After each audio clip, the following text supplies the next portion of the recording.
دوستو، یہی وہ جامع مسجد ہے جس کو اب مندر میں تبدیل کرنے کی ناپاک کوشش کی جا رہی ہے، مگر افسوس کی بات یہ ہے کہ مسلم قیادت بالکل اندھی اور بہری اور گونگی ہو چکی۔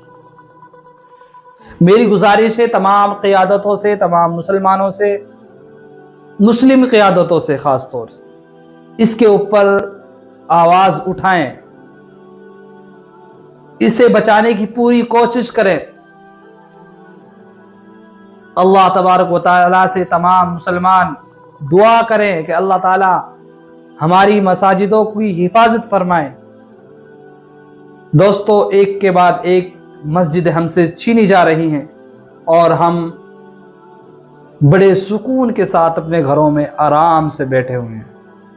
اللہ تبارک و تعالیٰ ہمارے اندر تڑپ اور فکر پیدا فرمائے۔